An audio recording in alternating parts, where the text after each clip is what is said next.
Hello students, welcome to your channel Forever Concept Classes, concepts that last forever, because I am going to explain you whole of the concepts and logics. So guys, today we will start our exercise 1.2 of our chapter real number.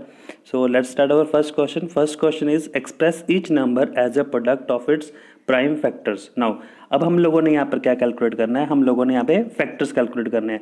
Now factors कैसे calculate करते हैं rise, आप लोगों का ये 4th-5th class के अंदर हम लोग ये सीख जाते हैं फैक्टर्स कैलकुलेट कैसे करते हैं. सो आप लोगों को यहाँ पे मेरे को ये चीज़ बताने की जरूरत नहीं है, ठीक है. मैं आपको जस्ट ये प्रेजेंटेशन इसको कैसे देनी है, मैं आपको इस क्वेश्चन के अंदर सिर्फ वो चीज़ एक्सप्लेन करूँगा.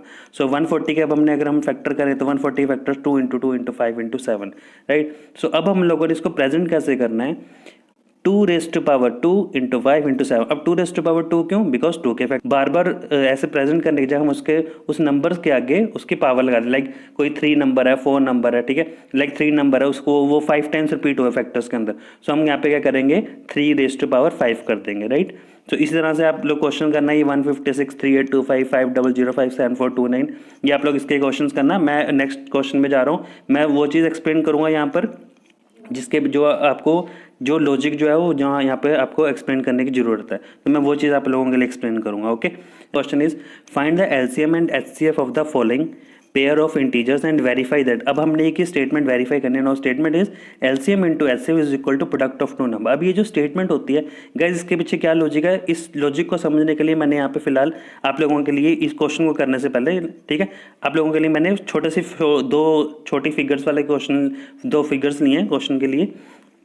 फॉर एग्जाम्पल समझने के लिए, इस टॉपिक को समझने के लिए 8 एंड 20. अब हमारे पास 2 नंबर हैं 8 एंड 20. अगर हम 8 और 20 का अगर हम यहाँ पे एचसीएफ करते हैं, अब आपको पता है एचसीएफ जो होता है 8 और 20 का, वो एचसीएफ क्या होगा, एचसीएफ का मतलब क्या होता है, हाईएस्ट कॉमन फैक्टर. अब आप लोगों को पता है जो 8 और 20 का जो हाईएस्ट कॉमन फैक्टर है that is 2, that is 2 into 2 that is 4, ठीक है. नाउ अब सी कैसे हमने इसको कैसे कैसे कैसे किया हुआ है.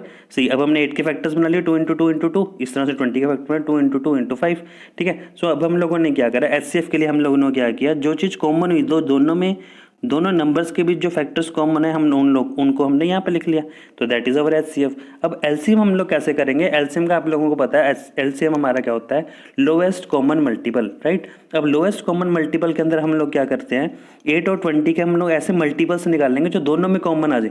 अब 8 के मल्टीपल्स में हम चलेंगे 8 1 द 2 8 1 द 8 8 2 द 16 8 3 द 24 8 4 द 32, राइट. देन 8 5 द 40. जैसे हम 8 5 द 40 पहुंचेंगे, इस तरह से हम 20 के फैक्टर्स पे पहुंचेंगे 21 द 20 22 द 40. सो 40 हमारे पास वो लिस्ट नंबर आ गया जो दोनों का हमारे पास कॉमन मल्टीपल है, राइट. अब ये चीज़ हमने यहाँ पर फैक्टराइजेशन की हेल्प से ही हम लोगों ने एचसीएफ एलसीएम में कैसे कैलकुलेट करना है with the help of factorisation.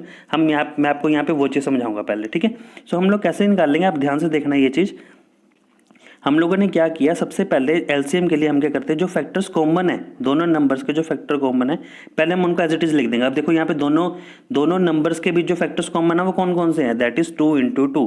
सो हम लोगों ने क्या किया, यहाँ पे 2 इंटू 2 को पहले तो एज इट इज लिख दिया, बिकॉज जो एचसीएफ हमारे एलसीएम में भी आएगा, राइट. उसके बाद हम क्या करेंगे, अब जो हमारे पास अनकॉमन रह गए, ठीक है, दैट इज 2 इंटू 5 मीन्स जो अनकॉमन फैक्टर रह गए अब उनको हम एज इट इज लिख देंगे. तो अनकॉमन कौन से हैं, दैट इज 2 इंटू 5. तो पहले हमने एचसीएफ वाले फैक्टर्स लिखे दैट इज 2 इंटू 2, उसके बाद हमने 2 इंटू 5 ये वाला फैक्टर लिख दिया जो अनकॉमन है. तो हमारे पास एलसीएम आ गया 40, राइट. अब हम इसको क्रॉस चेक करते हैं, ठीक है. ये जो स्टेटमेंट है इसको क्रॉस चेक करने वाली स्टेटमेंट है कि क्या हमारा एलसीएम और एचसीएफ सही है, ठीक है. तो हम लोग क्या करेंगे, जब हम जैसे अब 2 प्रोडक्ट है, प्रोडक्ट हमने 2 नंबर्स का प्रोडक्ट करना है 20 और 8 का, राइट. अब 20 और 8 का जब हम प्रोडक्ट करेंगे तो 20 और 8 का प्रोडक्ट हमारे पास कितना आएगा, 20 इंटू 8 दैट इज 160, राइट. अब हम एलसीएम इंटू एचसीएफ का करके देखते हैं. अब एलसीएम इंटू एचसीएफ का करेंगे तो वो भी हमारे पास कितना आ रहा है, 160 आ रहा है, राइट. सो यहाँ से हमें पता लग रहा है गाइज, यहाँ से हमें लोगों को पता लग रहा है कि ये जो हमारे पास नंबर है, अगर हम एचसीएफ इंटू एलसीएम करते हैं तो वो जो प्रोडक्ट का जो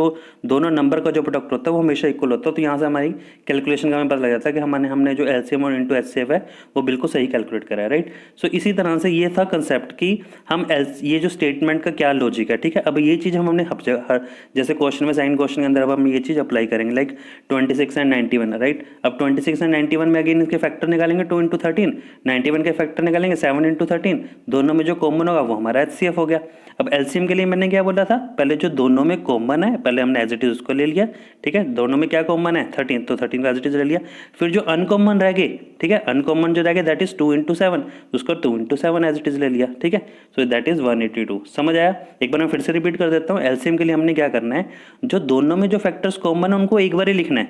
जैसे 13 दोनों में कॉमन है तो 13 को दो बार नहीं लिखेंगे, 13 को एक बार ही लिखेंगे, राइट। फिर इंटू 2 इंटू 7, 2 इंटू 7 क्यों, क्योंकि जो अनकॉमन रह गए, ठीक है, तो अनकॉमन वालों को हमने एज इट इज 2 इंटू 7 लिख दिया, तो हमारे पास ही एलसीएम आ गया। उसका हम इसको प्रूव कर देते हैं वेरीफाई करने के लिए, right. 13 into 182 is equal to 26 into 91। इसी तरह से 2366 इज इक्वल टू 236, मीन्स दोनों का जो प्रोडक्ट होगा एलसीएम इंटू एचसीएफ का, और जो दोनों नंबर का प्रोडक्ट होगा that will be equal to 2366। Okay, इस तरह से आप सेकंड क्वेश्चन करोगे 592, ठीक है। सो ये चीज़ भी सेम ऐसे ही करना है आप लोगों ने। 592 के अंदर जो एचसीएफ आएगा इनके फैक्टर का, राइट, वो एचसीएफ जो फैक्टर के बीच इनके बीच कॉमन आएगा दैट इज 2, और जो एलसीएम आएगा वो 23460। बिकॉज देखो आप यहाँ पे तो सिर्फ 2 कॉमन आ रहा है, राइट, तो हमने सिर्फ 2 कॉमन आ रहा है एचसीएफ वाला, तो हमने पहले उसको एज इट इज लिख दिया।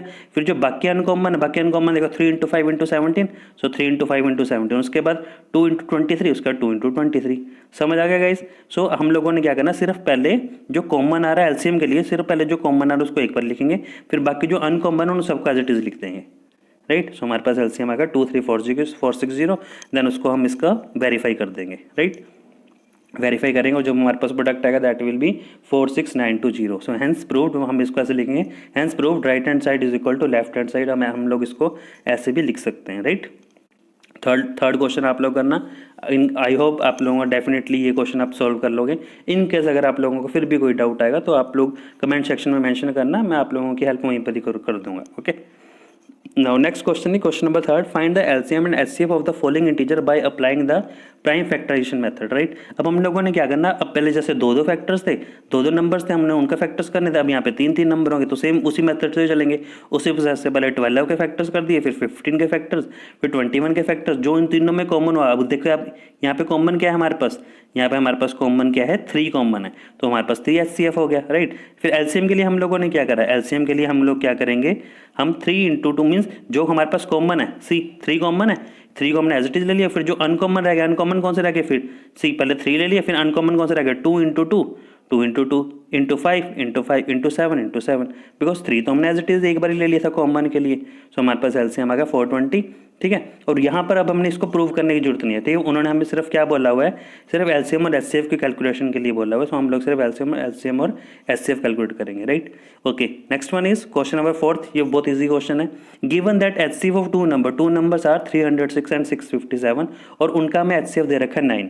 सो अब हम लोगों ने यहाँ पर इसका एलसीएम कैलकुलेट करना है। सो कुछ नहीं, अभी हम लोगों ने स्टेटमेंट प्रूव करी है that HCF into LCM is equal to product of 2 numbers. वो तो 2 नंबर्स हैं, वो हमारे पास 306 और 657 है, ठीक है। तो हम लोग स्टेटमेंट में लगाएंगे इसको, HCF is equal to 9, LCM को एज इट इज लिख देंगे हम। सो हम LCM is equal to 306 into 657, ये 9 जो यहाँ पे मल्टीपल हो रहा है वो यहाँ पे मल्टीप्लाई हो रहा है, वो यहाँ पर आके डिवाइड हो जाएगा, ठीक है। तो हमारे पास यहाँ पे एलसीएम की वैल्यू आ जाएगी। Now next question is question number 5। This is very important question, right. Exam में ये काफ़ी बार पूछा गया है, ठीक है। तो ये क्वेश्चन आप लोग ध्यान से देखना कैसे करना है। Check whether 6 raise to power n can end with digit 0 for any natural number n। देखो क्वेश्चन में वो क्या बोल रहा है, पहले क्वेश्चन समझते हैं। क्वेश्चन में वो ये पूछ रहा है कि हम लोगों ने ये चेक करना है क्या जो 6 रेज़ टू पावर n है, मीन्स क्या 6 की कोई पावर लेते हैं, जैसे हम 6 की पावर हम 2 लेते हैं तो 6 6 36, अगर 6 की पावर हम 3 लेते हैं तो 6 इंटू 6 इंटू 6, इस तरह 6 की पावर अगर हम 4 लेते हैं तो 6 into 6 into 6 into 6 means 4 time आ गया। तो क्या कभी ऐसे होगा कि अगर हम 6 की कितनी पावर लें, ठीक है, आप लोग चाहिए कैलकुलेटर पे करके देख लेना, आप लोगों को बहुत आंसर मिल जाएगा कि हम 6n की पावर कितनी लें, कि मतलब 6 रेज़ टू पावर कितनी लें कि वो जो हमारे पास आंसर जो मल्टीपल कर जो आंसर आ रहा है, मल्टीप्लाई करके जो हमारे पास आंसर आएगा वो उसके लास्ट में 0 आ जाए, राइट। ये आपका क्वेश्चन था, क्वेश्चन समझ आ गया। अब हम देखते हैं कि ये आंसर इसका यस है या नो है, या नो है तो क्यों नो है, ये यस है तो यस क्यों, कैसे हो रहा है, ठीक है। सो सी नाउ इफ एन अब इस एक्सप्लेनेशन को समझने से पहले आप लोगों के लिए मैंने एक छोटा सा नंबर लिया यहाँ पे सी। अब फॉर एग्जांपल 6 की जगह मैं यहाँ पे 2 नंबर ले रहा हूँ 70 और 80। अब आप बोलोगे 70 और 80 क्यों लिया, मैंने 70 80 इसलिए लिया आप लोगों को ये बताने के लिए कि ये जो नंबर है 70 80 या कोई भी नंबर है जिसके लास्ट में अगर 0 लगता है, ठीक है, सो उनके जो हम फैक्टर्स बनाते हैं तो उनके बीच एक चीज़ कॉमन आती है। देखो क्या कॉमन है, सी ध्यान से देखना आप लोग। 70 एंड 80, ठीक है। मैंने ये 70 80 आप कोई भी आप नंबर ले लीजिए जिसके लास्ट में आप जीरो लगा लेना। तो जब आप उनके फैक्टर्स बनाओगे, उन फैक्टर्स के बीच आप एक चीज़ देखोगे कि वहाँ पर 2 इंटू 5 मीन्स 2 और 5 जो फैक्टर में वो 101% पक्का आएगा, ठीक है। इसी तरह से आप 80 अब सी 80 देखिए, अब 80 के जब हमने फैक्टर करे तो 2 इंटू 5 का पेयर आया। इसका मतलब है कोई भी डिजिट है या कोई भी नंबर है जिसके लास्ट में अगर जीरो लग रहा है, ठीक है, कोई भी नंबर है जिसके लास्ट में जीरो लग रहा है, वो उसके जो फैक्टर जो हम बनाएंगे तो उसमें 2 इंटू 5 जो होगा 101% उसमें 2 इंटू 5 का जो पेयर होगा फैक्टर्स में वो जरूर होगा। अब हम देखते हैं क्या 6 है। अब 6 के अंदर क्या 2 इंटू 5 का पेयर बनता है? आप लोगों को पता है 6 के अंदर जो है वो 2 इंटू 3, 6 के अंदर वो पेयर में वो 2 इंटू 5 तो कोई पेयर बन ही नहीं रहा। तो जब 6 के पेयर में नहीं 2 इंटू 5 बन रहा तो चाहे आप उसकी पावर जितनी मर्जी ले लीजिए, कभी भी उसका जो मल्टीपल आएगा वो या जो उसका आंसर आएगा वो उसके लास्ट में कभी भी जीरो नहीं होगा। आपको ये चीज़ समझ आई? ओके। अगर आप लोगों को ये चीज़ समझ नहीं आए कुछ, क्योंकि गाइज ये लॉजिक जो है वो बहुत बहुत डीप लॉजिक है, ठीक है, तो आप लोग इसको वीडियो को रिपीट करके दोबारा सुन लेना, मैंने बहुत आराम से समझाया है, ठीक है। ओके, सो इसके बाद आप लोगों ने इसको प्रेजेंट कैसे करना, आप लोग इसको कैसे लिखोगे, आप लोग इसको ऐसे प्रेजेंट करोगे। If a number ends with zero it will have one pair of factor 2 into 5। इसके अंदर एक फैक्टर ऐसा होगा, एक फैक्टर का पेयर ऐसा होगा जिसमें 2 इंटू 5 जरूर होगा। So prime factors of 6 raise to power n, अगर हम प्राइम फैक्टर्स करते हैं 6 रेज टू पावर n के, so 2 into 3 raise to power n बनता है, right. So it is clear that in prime factorization of 6 raised to power n there is no pair of 2 into 5, right? So hence, अब हम यहाँ पे इसको आगे लिखेंगे, hence there exists no natural number n for which 6 raised to power n ends with the digit 0, ठीक है। सो हम लिखेंगे कि 6 raised to power n जो है वो कभी भी उसके लास्ट में, चाहे कोई भी नंबर ले लीजिए n, उसके लास्ट में कभी भी जीरो जो है वो नहीं होगा, ठीक है। Okay, now question number 6. Now sixth question is explain why 7 into 11 into 13 plus 13 and 7 into 6 into 5 into 4 into 3 into 2 into 1 plus 5 are composite numbers, ठीक। तो क्वेश्चन नंबर 6 अब हम एक्सप्लेन करते हैं। अब वो पूछ रहे हैं कि आप लोगों को एक्सप्लेन करना है कि why these numbers are composite number, ठीक है। ये नंबर जो है वो कॉम्पोजिट नंबर्स में ये दोनों जो मल्टीप्लाई करके आएंगे। सो सबसे पहले हम सिंगल उसको सॉल्व करते हैं। सो सबसे पहले हम इस नंबर को सॉल्व करते हैं 7 into 11 into 13 into plus 13, right. So अब आप देखिए 7 इंटू 11 इंटू 13 प्लस 13, अब आप देखिए यहाँ पे बीच में प्लस आ गया, तो जब प्लस आ गया तो हम इस वाली ये दोनों नंबर्स के बीच हम कुछ कॉमन ले सकते हैं। अब देखो यहाँ पे हमारे पास जो कॉमन आ रहा है वो क्या कॉमन आ रहा है, हमारे पास 13 कॉमन आ रहा है। सो हम लोग क्या करेंगे 13 कॉमन ले लेंगे बार, और अंदर ब्रैकेट में 7 इंटू 11 इंटू 1 प्लस 1। अच्छा, अब आप लोग बोलोगे कॉमन क्यों लिया? कॉमन गाइज मैं इस वजह से ले रहा हूँ, आप लोग उसको वैसे भी कर सकते हो बट फिर उसमें क्या होगा, मल्टीप्लिकेशन बहुत ज़्यादा हो जाएगी।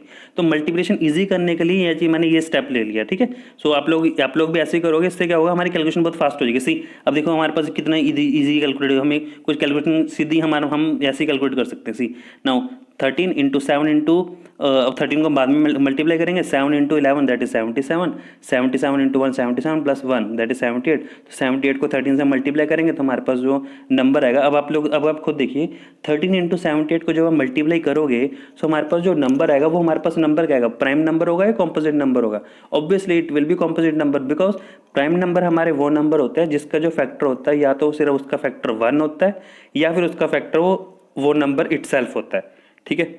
जैसे 13 हो गया, ठीक है। अब आप लोगों को पता है 13 हो गया, 7 हो गया, ठीक है। अब इस चीज़ के ऊपर, इस टॉपिक के ऊपर मैंने और अच्छे से एक्सप्लेन करने के लिए मैंने एक वीडियो बनाई है, ठीक है। वो मैं डिस्क्रिप्शन में उसका लिंक मेंशन कर दूंगा, ठीक है, जिसके अंदर मैंने बहुत अच्छे से प्राइम और कंपोजिट नंबर्स को एक्सप्लेन किया हुआ बहुत अच्छे से। इस चैप्टर के इंट्रोडक्शन का ही वो पार्ट है, राइट। सो आप लोग वो वीडियो देख लेना, आप लोगों को समझ आएगा। तो हम यहाँ पे उसको लिखेंगे 13 into 17 is not a prime number because it has more than 2 factors, so it is a composite number, ठीक है। सो हम लिखेंगे because it has more than 2 factors, so it is a composite number. इस तरह से सेकंड वाला explain करेंगे 7 into 6 into 5 into 4 into 3 into 2 into 1 plus 5। तो दोनों के बीच हम कॉमन देखेंगे, तो दोनों के बीच हमने देखा 5 कॉमन है, 5 हमने कॉमन ले लिया, उसका 7 इंटू 6 इंटू 4 इंटू 1 इंटू 4 3 2 1, ठीक है। देन अगेन मल्टीप्लाई करेंगे, सो 5 इंटू 1009, सो अगेन उसके लिए सेम वही चीज़ लिखेंगे, that this number is that 5 into 1009 is not a prime number because it has more than 2 factors, so it is also a composite number because इसके 2 factors हैं, right. उसके बाद guys हमारा last question है, very important question. अब इस question को आप ध्यान से समझना। मैं इस क्वेश्चन को पहले सिंपल सिंपल वे से समझाऊंगा, फिर उसका शॉर्टकट ट्रिक से हम करेंगे, ठीक है। पहले पूरा लॉजिक दूंगा इस क्वेश्चन का कैसे है। So there is a circular path around a sports field. Sonia takes 80 minutes to drive one round of the field, while Ravi takes 12 minutes for the same. Suppose they both start at the same point and at the same time and go in the same direction. After how many minutes will they meet again eight the starting point, ठीक है। अब हम लोगों ने यहाँ पे क्या calculate करना है, अब सी, मैंने इस क्वेश्चन को पहले सिंपल लैंग्वेज में आप लोगों के लिए फॉर्म किया है, ठीक है। सी, अब मैं एक बार फिर से क्वेश्चन को मैं आपको सिंपल लैंग्वेज में समझा रहा हूँ। देखो, फॉर एग्जाम्पल मैंने सपोज कर लिया कि उन्होंने यहाँ पे जैसे क्वेश्चन में उन्होंने बताया था कि हम सपोज करेंगे कि वो स्टार्ट पॉइंट जो स्टार्ट करते हैं वो सेम टाइम पर स्टार्ट करते हैं। तो मैंने अज्यूम किया कि उन्होंने 8 बजे स्टार्ट करा, और ये हमारा सर्कुलर पाथ है, राइट। ये जो हमारा सर्कुलर पाथ है इसके अंदर उन्होंने क्या करा, राउंड लेना स्टार्ट करा। अब सोनिया जब राउंड लेती है तो सोनिया उस राउंड को कंप्लीट करती है 18 मिनट्स में, और जो रवि उस राउंड को कंप्लीट करता है, रवि उसको लेता है 12 मिनट्स, राइट। सो हम लोगों ने क्या करेंगे, अच्छा क्वेश्चन के अंदर उसने पूछा गया, क्वेश्चन में उसने हमें ये पूछा हुआ है कि after how many minutes they will meet again at the same point, ठीक है। कितने मिनट के बाद वो फिर से इसी सेम पॉइंट पर मिलेंगे, कितने मिनट के बाद, ठीक है। अब मैं इस चीज़ को फिर से ऐसे समझो आप, जैसे जब रवि फर्स्ट राउंड कंप्लीट करेगा तो रवि कितनी देर में फर्स्ट राउंड कंप्लीट करेगा, रवि कर लेगा 8:12 AM पर, ठीक है, 8:12 पे। लेकिन जो सोनिया वो कब करेगी फर्स्ट राउंड कंप्लीट, और सोनिया यहाँ पे कब पहुंचेगी, वो पहुंचेगी 8:18 पे, राइट। तो इसका मतलब है जब रवि यहाँ पर पहुंच रहा है, फर्स्ट राउंड कंप्लीट किया उसने 8:12 पे, तो सोनिया डेफिनेटली इससे पीछे होगी, या तो वो यहाँ पर होगी या फिर यहाँ मीन्स इससे पीछे होगी वो, राइट। ये चीज़ आपको समझ आ गई। फिर जब सोनिया यहाँ पर पहुंचेगी तो रवि आगे निकल जाएगा। तो जब रवि आगे निकल गया तो वो ये पूछ रहे हैं वो क्वेश्चन के अंदर कि ऐसा कब हुआ कि वो दोनों के दोनों यहाँ पे सेम पॉइंट पर मिले आपस में, राइट। सो अब इसको ऐसे समझिए, मैंने इसको पहले सिंपल लैंग्वेज में, फिर उसका इसकी ट्रिक देंगे शॉर्टकट आंसर निकालने की। पहले क्वेश्चन समझा रहा हूँ, ठीक है। तो फर्स्ट राउंड में सोनिया जो कंप्लीट करेगी 18 पे, रवि 8:12 पे, सेकंड राउंड वो 8:36 पे, और रवि जो है वो सेकंड राउंड 8:24 पे कर लेगा। और इवन जब सोनिया का सेकंड राउंड होगा, सेकंड राउंड में जब वो 8:36 पे पूरा करेगी, सो रवि 8:36 पे रवि का थर्ड राउंड कंप्लीट हो जाएगा। सो मीन्स 8:36 पर 8:36 पे वो दोनों के दोनों फिर से जो अपने स्टार्टिंग पॉइंट पर यहाँ पर मिल जाएंगे। ये चीज़ समझ आई आपको, ठीक है। So it means our answer is after 36 minute they will meet again on the same point, right. अब इस चीज़ का शॉर्टकट कैसे है, इसके हम शॉर्टकट कैसे करेंगे, हम इस चीज़ के लिए हम एलसीएम भी इसका लेके कर सकते हैं। 18 और 12 को हम लोग यहाँ पे क्या करेंगे, एलसीएम ले लेंगे, ठीक है। और यहाँ पे हमारे पास आंसर 36 आ जाएगा। अब आप लोग बोलोगे सर यहाँ पे एलसीएम क्यों किया, एचसीएफ से भी तो कर सकते थे। बिल्कुल सही बात है, एचसीएफ से करना चाहिए, ठीक है। लॉजिक तो बनता है ना, रीज़न तो कुछ होना चाहिए कि ऐसे क्यों नहीं किया। सो इस चीज़ के लिए एक्सप्लेन करने के लिए मैंने एक वीडियो बहुत अच्छे से इस चीज़ को पूरा एक्सप्लेन किया हुआ है कि एलसीएम और एचसीएफ कब कैलकुलेट करते हैं स्टेटमेंट प्रॉब्लम के अंदर। सो आप लोग मेरी इस डिस्क्रिप्शन सेक्शन के अंदर मैं इसका लिंक सेंड कर दूंगा, आप लोग वो वीडियो देखना, आपको उसके अंदर बहुत अच्छे से समझ आएगा कि कब हम लोग एचसीएफ कैलकुलेट करते हैं स्टेटमेंट के अंदर, और कब हम लोग जो है वो एलसीएम कैलकुलेट करते हैं, ठीक है। सो अब हम इसके बाद हम नीचे लिखेंगे यहाँ पे एक्सप्लेनेशन के अंदर आंसर में, hence they will meet again at the starting point after 36 minute. So guys ये हमारी एक्सरसाइज होगी, exercise number 1.2। Now in my next video I will explain you exercise 1.3। So I hope आप लोगों को ये पूरी एक्सरसाइज समझ आ गई होगी। अगर कोई डाउट होगा तो आप लोग अपने मेरे कमेंट सेक्शन के अंदर मेंशन करना अपने डाउट्स को, definitely I will help you. And channel को लाइक और सब्सक्राइब कर दीजिएगा। Okay guys, thanks for watching, जय हिंद।